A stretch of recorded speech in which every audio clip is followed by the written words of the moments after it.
এই ভিডিওর মাধ্যমে আমরা জানব যে আমাদেরকে জোহরে অর্থাৎ দুপুরে কত রাকাত নামাজ পড়তে হবে, সেখানে কত রাকাত বাধ্যতামূলক রয়েছে এবং কত রাকাত আপনার ইচ্ছাধীন রয়েছে। আমাদেরকে জোহরে টোটাল 12 রাকাত নামাজ পড়তে হবে ম্যাক্সিমাম, যার মধ্যে রয়েছে আপনি গিয়ে প্রথমে 4 রাকাত সুন্নত নামাজ আদা করে নেবেন, তারপরে 4 রাকাত ইমামের পিছনে ফরজ নামাজ আদা করবেন।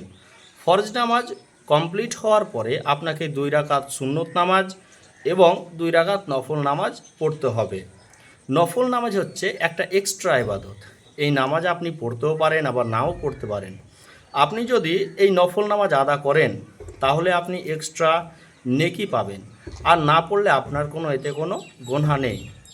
অনেক সময় দেখা যায় যে জামাত চালু হয়ে গেছে, আপনি প্রথমে 4 রাকাত সুন্নত নামাজটা পাননি, সেক্ষেত্রে আপনি কি করবেন? সেক্ষেত্রে আপনার করণীয় হচ্ছে আপনি জামাত ধরুন এবং জামাতের সহিত আপনি জামাত আদা করে নিন। জামাত আদা হয়ে গেলে তারপরে আপনি ওই 4 রাকাত সুন্নত জামাতের পরে আপনি পড়তে পারেন।